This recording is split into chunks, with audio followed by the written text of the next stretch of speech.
Hello, City nil, Bayer Leverkusen 2. What was that? People paid for that. Now, I don't expect, you pay your money, you can't expect to win every game, but Jesus Christ, you expect a bit more than that, don't you?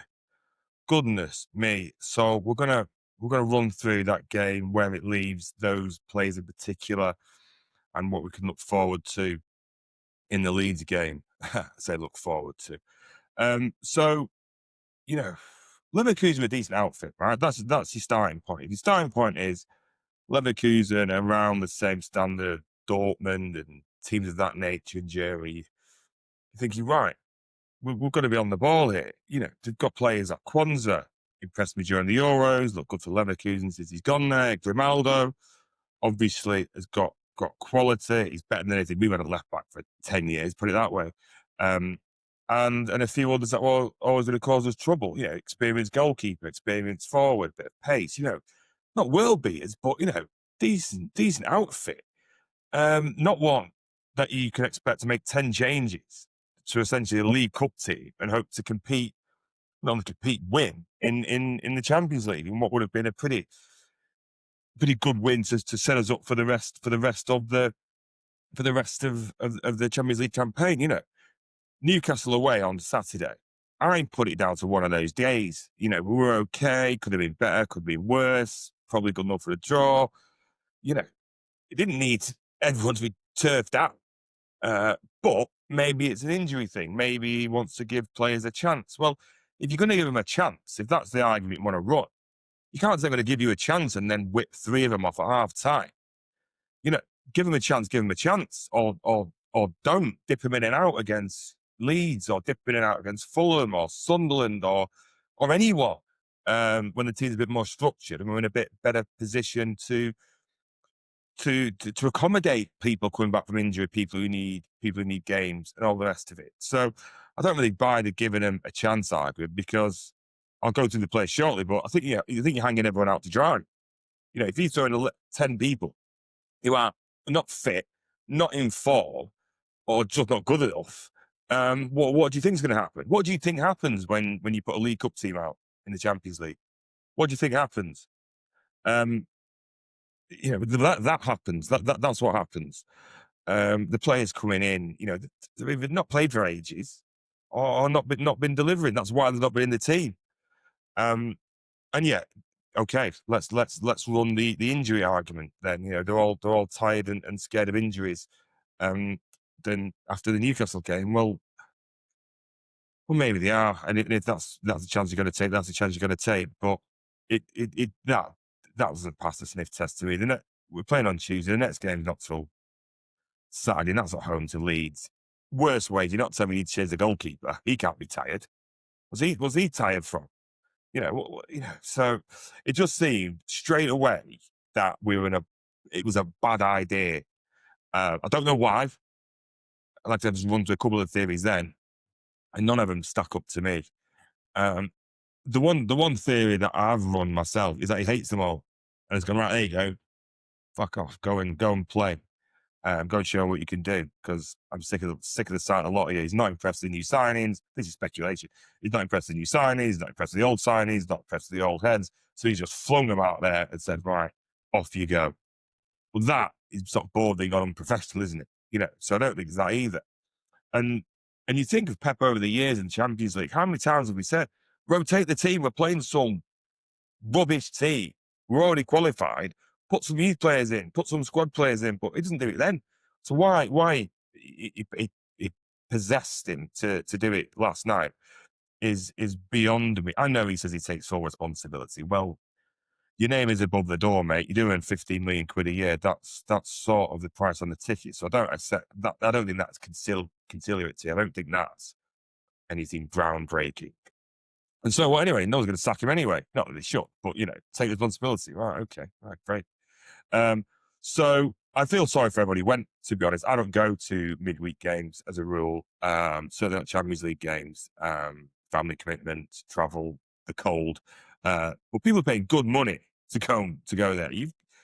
Listen, you can't win every game, but you can't give yourself a chance to win every game. And maybe this is a big picture thing. Maybe there's 45 minutes and ignore his legs, are it, am or away, and he's going to be the next Roberto Carlos for us. But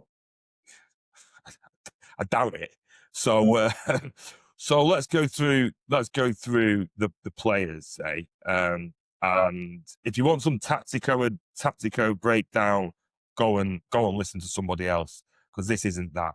This is just going to be a chat to the players, the good, the bad, the ugly, and where it might lead them between now and Christmas, and now and January, in terms of what we can expect from them delivery wise and appearance wise. James Trafford started in net. No idea why. I didn't see the Swansea game.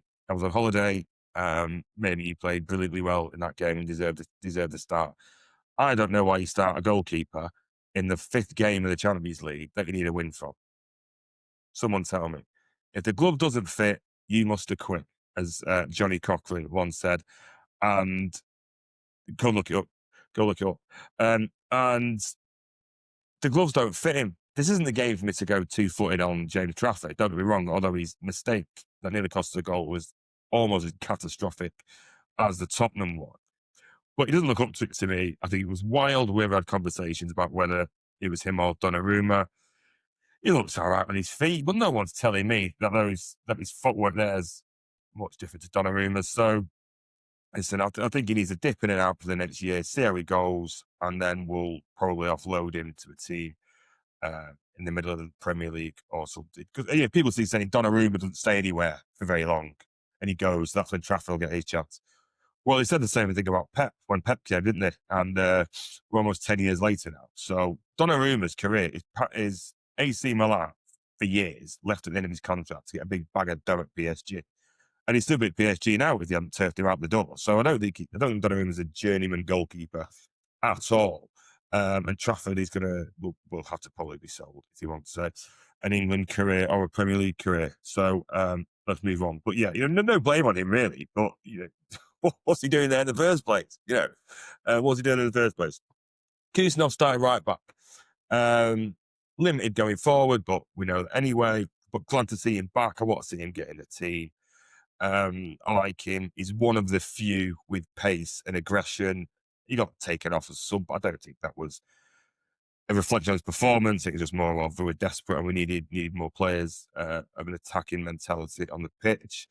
It just didn't work, did it, with him right wing, right back and Bob right wing. There's no combinations, but there's not going to be, is there? They've not played with each other before, as far as I can tell, and that's evident all over the pitch. I think, when was the last time Bob played with Marmoush? When was that time Nico G played with Rico Lewis? When was the only real solid partnership was Stones and Ake. And I'll come on to them shortly. But Kuznov, they're trying to blame him for the goal on BT. I'm not having that. He had to go to the guy in the middle, and if the guy in the middle had controlled it properly, he's in a great position to block. But he'd miscontrolled it, and it fell to Grimaldo. I'd be asking why no midfielder or right winger had chased their left wing back before I get stuck into Kuznov. And their goal, though, I mean, it happened several times. It got out very, very easy. And like I said, I'm no tactico, so I don't know if Nico G is too high up, or he should be high up and other people should be further back. These City Tactics on Blue Sky who discusses this. So go and check that account out, because that's pretty good. But no real complaints of Kuznov outside of his normal limitations as a right back against a back five. But in my view, he should be a centre back. And if you're going to be rotate anyone, get him in there. I mean, so we've got Ake in there. I mean, you should have Ake's play, shouldn't it? I mean, I love Ake. I think he's been brilliant since we've got him. A steady idea, a calming influence after the lunacy of having Otamendi knocking around. But he's past it, I'm afraid, isn't he? He's past it. He looked poor when he came out against Tottenham early in the season, and for a variety of reasons, hasn't got any better. Age, injury, all caught up with him. If he wants to start jumping up and down saying he needs to be in a team so he can go to the Euros, then he knows where the door is. And I'm sorry, but surely Holland have got someone better than it. If Holland are holding out to take him to the Euros, Jesus Christ, then the World Cup, then they have got big bigger problems than we have. Yeah, so he linked it with John Stones at the back. John Stones, decent enough. One of the few who can lead that game, having put in a decent performance. Again, lacks a bit of aggression, but he always has. Should have had an assist after the pass he made to Savio. Fucking Savio. Right, more on him in a bit. And left back Nori. There were 2 Algerians on the pitch last night, and he was the second best. Fucking hell. I mean, the other Algerian was a guy called Mazza. They bought it from Hertha Berlin for 12 million. Hertha Berlin playing the German second division, and he's giving us a run around. I think that shows you the type of team we put out. I know he's been injured. I know he's not settled. I know all those caveats. I was excited when we bought him. I thought, right, great, not bought left back for years. Premier League experience, played for Wolves. Tick, tick, tick, tick, tick. He looked all right against Tottenham. I thought we missed him when he went off, but I think that's primarily because Ake come on, so we missed him going forward. I thought against Brighton, he was shocking. Then he's got injured. Then he's dipped in and out. I thought yesterday, again, injuries and fitness, I suppose, have to come into consideration. You can't not take that into account. But he's a bit of a wet, isn't he? He's always on his arse.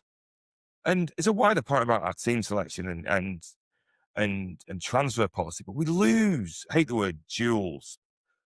But we're always getting knocked off the ball. We can't win the ball off anyone.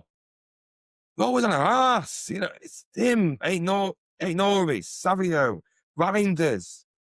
Fucking wet. Wet. Need a bit more oomph in him. I mean, I know that's not the most, sophisticated phrase, and it is a bit reductive, but sometimes that's what you need in it. But, hope those 45 minutes doing well.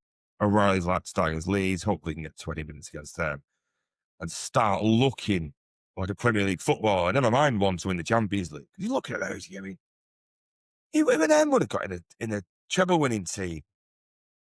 Yeah, we're not anywhere near it from what we're seeing at the moment. Again, early days, but fucking hell, what's the Kanji doing these days? He's fucking still getting given the shape of that lot yesterday. Nicholas Jensen might still get given the shape of that lot yesterday, but we'll put that to one side. So we'll move on to midfield. Nico Gonzalez. These times when he looks knackered, I don't know if it's because he's knackered or whether so he looks. But he had a thankless task yesterday, didn't he? I mean, they were running rings around the field. I thought he did all right, but, what's he going to do? What's he supposed to do with Rico, Lewis and Reinders in the same midfield as him? Never played together. From a physical perspective, that midfield is not a Champions League midfield. And I know you can say, well, David Silva was small and Messi was small and whoever else. Reinders, Rico Lewis, and Nico Gonzalez are not a Champions League level midfield at this stage. Nico Gonzalez did all right. Okay, but he needs someone with him. He needs someone to hold his hand, doesn't he? He needs Bernardo with him. I accept he couldn't play, booking, might get booked might have banned for the Real Madrid game, and he probably played a lot recently. So I accept why Bernardo Silva's play. But I don't know what else he could do. But we did go into the summer with Rodri injured, and our replacement seemingly, is Bernardo. We bought Reinders. I mean, Reinders. What do we think of him? I loved him at the start of the season. I thought he was brilliant. Like, just what we needed. Taking over from Gundogan, another than Neres, run, pass, silky. Jesus Christ. That Wolves and Palermo game seemed a long time ago now. Today's the 26th of November. Made his debut in August. He scored one goal. I mean, not like he hasn't had the chances, is it? And again, he seems a second late all the time. I know Savio's pass into him wasn't the quickest, but bloody hell, mate, you've got to look lively, haven't you? There's a little life in him. And he hasn't got the excuse of not playing. He went against Newcastle, so I don't know what. Is it just a case that the Italian league's no good? And Scott McTominay isn't the world beater that we've been led to believe, and that anyone who goes to Italy can be good. I don't know. I hope not, because if we've done our dough on him, then we really are lumbered, aren't we? But this chance, but again, if he's him, Rodri and Nico Gonzalez, is that a good midfield? Maybe, maybe not. I don't know, but I'm losing faith, and I don't want to lose faith, because if I lose faith in him, there's not a lot of faith anywhere else on the pitch, is it? So Rico Lewis played next to him. I mean, Rico Lewis gets a lot of stick, right, from the City fan base. People around me, people online, he gets a lot of stick. Listen, I think there's something in him, Rico Lewis. I think there's a role in the squad for someone like him. Look at United. They had John O'Shea, Wes Brown, Phil Neville, utility players who stuck around for years just to be there, keep the standards up and, know what the club's about and all that sort of intangible stuff people talk about. But I'll tell you what he isn't. He is not a Champions League starting centre midfielder in a game like that. Maybe if everyone else is on song and things are going well and all the rest of it, but things aren't going well, are they? He's hardly played. Half the team's hardly played. The 3/4 of the team's hardly played. And we're flinging him in there. I mean, what chance did he have? Really? He didn't have any chance. I know people say, that Shoreditch should have taken the money from Brighton or Forest. I don't think he does. I think he's got a role, old Rico. I really do. But just not that role. And just not that night. Sub, again, dipping it out and see how it goes. But no, I don't think he stood a chance last night. I really don't. Right wing, Oscar Bob. What do you reckon? I thought it looks all right. I don't rate him as highly as some people do. I don't rate him as poorly as some people do. I think he's all right. I think he's one of those type of wingers that we've got. Doku, Cherky, Sabio, and him are all might be good, might not be good, might come to form, might not come to form. Bit of a threat, but don't really deliver it. So what do you do? I thought it looked okay. I thought he beat Grimaldo a few times, but there's certainly a lack of aggression in his game, isn't there? I mean, he could have had an assist when he passed Ake off that corner early doors, and maybe things would look a little bit different, but they're not looking different at the moment, are they? It's all the same. It's all the same. Beat him, nothing happens. Run past, nothing. And if he has touches, you know what I mean? There's enough there to, if we flogged him, there'd be a market for it. Don't get me wrong. But again, he's not a Champions League right winger, is it? That's where we're up to. And I don't watch Norway, so yeah, maybe he plays well for Norway, so I don't know. But he played all right yesterday, did he? But I mean, I don't know. What do you do with it? What do you do with him? Sell him and get someone from Bournemouth. I mean, saw Semenyo before the game, weren't they? And there is a very, very thin landing area at the moment for City. In terms of, we need a player that doesn't cost 150 million quid, but can get into the team and score. And there aren't many of them. Semenyo, say, 65 million at Bournemouth. Is he the answer? Maybe, maybe not. I don't know. Could he be any worse than this lot? Well, maybe it could be, yeah. But doubt it. But then you look at people talk about Elise at Bayern Munich.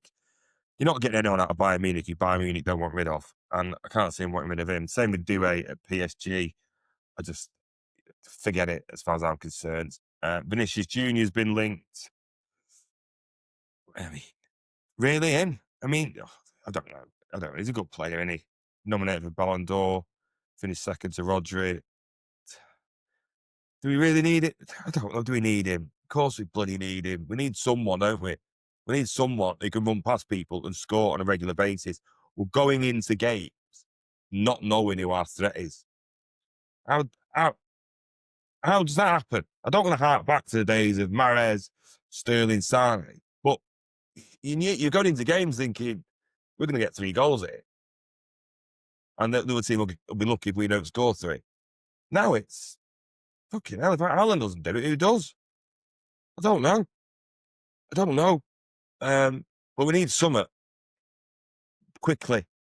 or a dramatic uptick in form from some of these wingers. Mamouche, how hard a guy, he's got credit in the bank.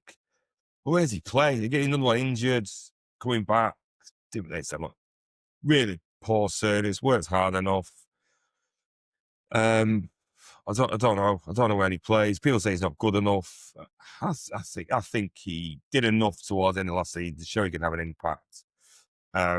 He just needs to get fit and firing. And do we play him behind Haaland? Well, that's where Foden plays, and Foden's better than him. Or do you stick Foden on the right wing and stick Marmouche behind him, behind Haaland? I'd be tempted to do that because no one has really said the right wing spots there, have they? So I know shunting Phil around again isn't great, but we're in the shit, I think. I think we're in the shit from a goal scoring perspective, and it needs sourcing. People who know where the net is need to get on the pitch, and if it means putting Phil's nose out of joint for a few weeks, then do that. But need to get back to goal scoring. But yeah, like Mamouche. Savio, the last player out of the 11 to start. There's only so many times I can say the same thing about him. That waving his arms at the crowd to get him to cheer does my head in. I know Mamouche did it, and I know Cherky did it, and that winds me up as well. But he winds me up. He winds me up. And I know I didn't rate Doku in August, and I know all that, and I hope I'm wrong, but the guy is shit.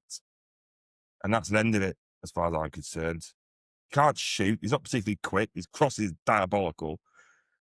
So he's playing all the time. How did he play 90 minutes and Bob played 45? Listen, maybe his work rate, maybe his fitness, maybe whatever it happens to be. It's certainly not quality on the pitch. I think he's shite. But we're lumbered with him, aren't we? So we better get good, Annie. Or better get on the bench and come off and make an impact, because if you've got him on the pitch who clearly fans are running out of patience with, he jumped up and down once he got Spurs. We didn't take the money. He signed a new contract. Why are we giving new contracts? Why? Yeah, he had a decent first year. Right. You're supposed to have a decent first year. You're supposed to be good. And we've probably doubled his wages in summer. Double his wages and half his value. That's not a fucking great business model, is it? I mean, oh God. What do you do with him? I don't know. Maybe he comes better, maybe he doesn't. I'm digging out young players. It's not great look, is it, for me? But I don't know what to say. I don't know what to say. Outside of, I don't think he's very good. And I don't know how. I mean, the drop-off. How do you go from Mahrez to him? How do you go from Cole Palmer to him? Someone Mahrez, haven't replaced Mahrez's goals. Don't replace Alvarez's goals. And this guy, 1 goal. He's got us for a year for his last Premier League goal. A year. He plays left wing, right wing for Manchester City. He's got 1 goal. That was against a team in the Championship now. He hasn't scored a goal against an existing Premier League team in the Premier League. That's pitiful. That you can judge it up all you like. Oh, he's got this. He can do this. He's young. He'll come good. Right. All right. Let's say he does. You go from one goal to 10, are you? Because that's what you need. Oh God, let's get back to work. It's driving me mental. Anyway, we'll move on. Some subs, because I could do I could talk about him forever, but there's only so many ways I can say the same thing. Arana, come on, immediately had a shot. Love him, brilliant. He'll start against Leeds. No ifs, no buts about that. A positive, a sub coming on making a positive impact. Good. Doku, come on. He livened it up a bit, but what's he going? Why? We put him on the left wing. He struggled on the left wing. Right. He needs to be inside left, close to the box, making things happen, winning penalties, creating opportunities, like against United, like against Liverpool. So do that. And he did towards the end and looked a bit lively. I think it was him who won the free kick, wasn't it, before Cherky had it saved. But yeah, something he'll start against Leeds, won't he? Again, he's had a good season. How many goals he got? How many goals has he got? One. Yeah, he's got one. He had a couple of assists, but fucking one. One goal. Our second leading goal scorer is still a Burnley player on own goals. That's pathetic. We used to get 100 goals a season regularly. And who we get now? We're near it. We're near it. Oh, God. Foden come on. I thought he's all right. He'll start on Saturday and hopefully play well and hopefully get some goals. He's not scored me either. But he's playing a bit differently, isn't he? He's playing a bit differently, so I'll sort of half let him off. But come on, Phil. You need to find a net, buddy. You need to find it quickly. And then Cherky and Haaland come on. I'm not going to criticise them. Although I do explore Cherky, right? I don't watch Lyon. I don't watch France. And I've seen him play for us, and he looks all right. He looks lively-ish. Can't run, though, can he? Is he all that?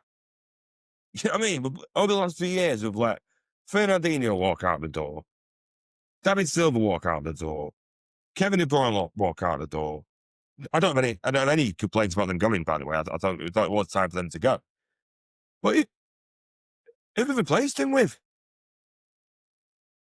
Anyone who, again, I know it's early days of Reinders, and I know all that, but he starts looking and going, fucking get rid of half of these now.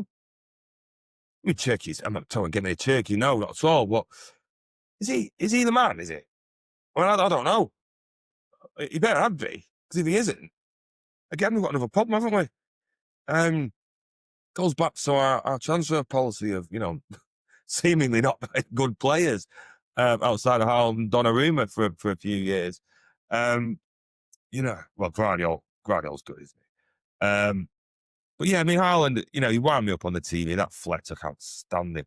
Made it sound like Haaland's some sort of magician. Oh, the 2-0 down, Haaland will come on, he'll score 2, and everyone will go home happy. Don't work like that. He's not a magician. You tell him, right, you're the only person in his team who could score. Of course he's going to start snatching at chances. He knows if he's not in, he's no one. And that isn't an exaggeration. That's written down. That's counting. Second leading goal scorer is on goal for Burnley. The Burnley players are second leading goal scorer. I mean, talking about winning the league and Champions League. Forget it.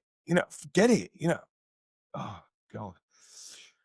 Yeah, so thank you for joining my second therapy session of the week. If you've got this far, thank you. Please like and subscribe. And sorry for the ranting nature of it. I don't usually do videos like that. And yesterday didn't really bother me watching it. It's like an hour after the game, thinking, poor bastards have gone to watch it going home. Freezing. Getting home at 11:30 at night or whatever time it is. And we watched that. It's just awful. It's awful. So, onwards and upwards. Never mind. Could be worse. Could be United, couldn't we? I did hope to start this video with a laugh at United, but that will unfortunately have to wait. But the way they're going, we'll have to wait for too long, hopefully. But yes, we'll be back with a bit more measured video on Friday, I think, for the Leeds game. Happy Thanksgiving to any American viewers. That's Thursday, isn't it? So yeah, happy Thanksgiving. And yeah, if you've got any comments, please leave them below. And don't forget to like and subscribe. And like I said, if you got this far, I appreciate it. And see you on Friday for a preview of the Leeds game. Take care.